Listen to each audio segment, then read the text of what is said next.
सत्य को खोजने वाले आप सभी साधकों को हमारा नमस्कार।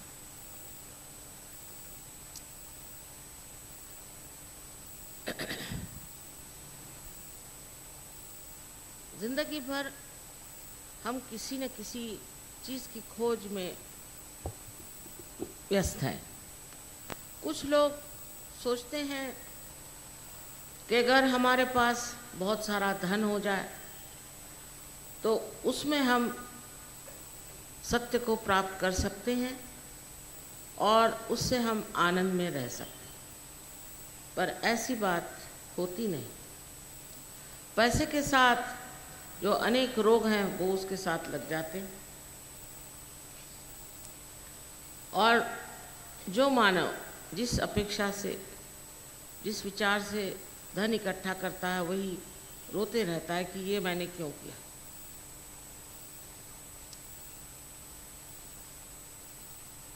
कोल्हापुर के पास एक बहुत बड़ी संस्था है जहाँ पर एक गांधी जी के चेले ने बहुत बड़ा एक उद्योग बनाया जिसका नाम था वारणा। उसमें वहाँ से दूध, दही, घी आदि हर एक चीज़ सारे महाराष्ट्र में जाती थी। लेकिन वो मेरे पास मुंबई आए कि माँ कुछ आके हमारे वारणा वालों का दिमाग ठीक करो।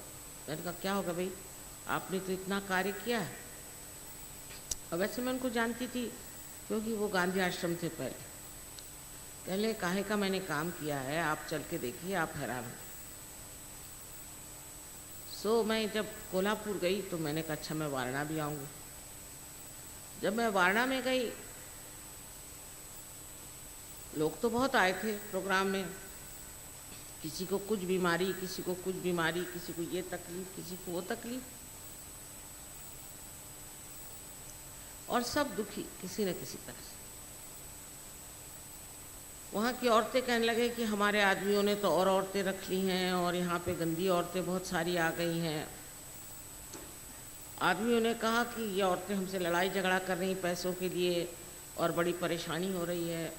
बच्चे हैं बिल्कुल बेकार चले गए, कोई पढ़ते नहीं, बदतमीजी करते हैं।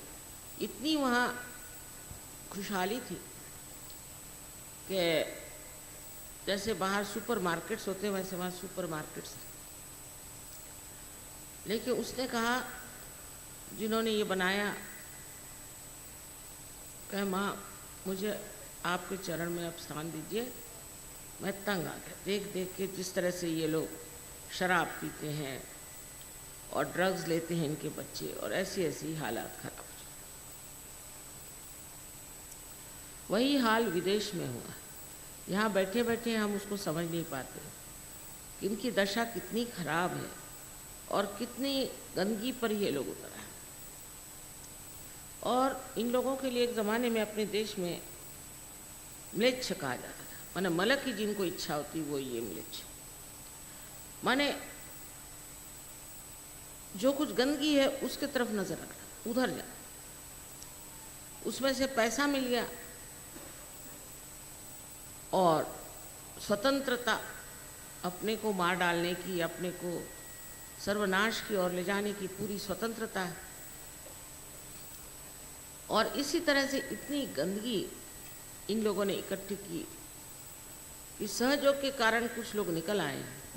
लेकिन अगर आप वहाँ जाके देखें तो आपको बड़ा आश्चर्य लगेगा कि इन लोगों में धर्म की कोई भावना ही नहीं थी, ये कुछ समझते ही नहीं थे। इनकी औरतें, आदमी सब एकदम नर्क के गर्त में पड़े हुए और पैसे के गुमान में ये समझ नहीं पाते। क्योंकि गुमान ऐसा एक आजार, ऐसी एक बीमारी कि जिसमें इंसान ये देख ही नहीं पाता है कि मैं कौन से गलत रास्ते पे चला जा रहा हूँ, मैं कहाँ मिटे जा रहा हूँ, मेरा क्या सर्वनाश होगा।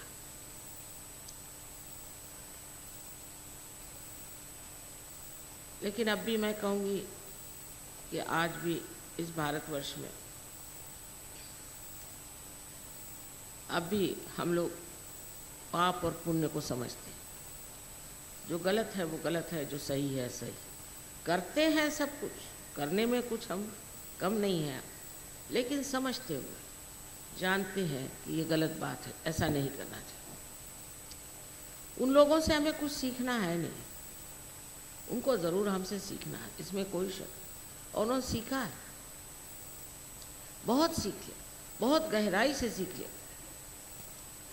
जितना एक हिंदुस्तानी नहीं सीख सकता उतना इन्होंने सीख लिया। मैंने इनसे पूछा कि आखिर आप लोग इस तरह से ये सहज इस संस्कृति में कैसे आ गए, एकदम से आपने कैसे पकड़ लिया, आखिर ये तो बिल्कुल विरोध में बैठती। तो उनका माँ हम कीचड़ में धंसे जा रहे थे, जैसे ही सहज का सहारा निकला तो जोर से बाहर आ गए, तो फिर ना इसमें घुस पड़े, अंदर ही धस के चले जा रहे थे। और जब हमें सहारा मिला तो हमने सोचा इससे बढ़ के और सहारा क्या हो सकता है बचने का। बिल्कुल नाक और कान सब डूबने लग गया। तो इनकी जो श्रद्धा है, इनका जो विश्वास, उसको देख करके मैं हैरान होती हूँ। ऐसे ही रशिया के लोगों को, जिन्होंने कभी भगवान का नाम भी नहीं सुना, जो कुछ भी नहीं जानते अपने बारे, इन राम कृष्ण मोहम्मद साहब किसी का भी नाम नहीं सुना, जिन्होंने नानक को नहीं जाना, वो लोग इस तरह से सहयोग में कमाल के हैं कि कुछ समझ में नहीं आता कि इनकी अकल में सहज कैसे बैठ गया। इस कदर बैठा है उनके यहाँ।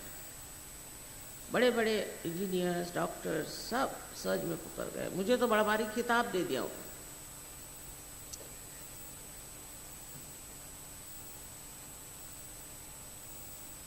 तो इसमें एक चीज़ हिंदुस्तानियों को सोचना चाहिए कि हम इस देश में पैदा हुए हैं, पूर्व जन्म के हमारे बहुत पुण्य कर्म थे, और ये एक कर्मभूमि है जहाँ पे कि अनेक साधु संतों ने अपना खून सींचा है। ये योग भूमि, और इस योग भूमि में आप पैदा हो। उसके बाद मैं जो देखती हूँ वो ये है कि सब चीज़ जानने से इंसान अनजान हो जाता है।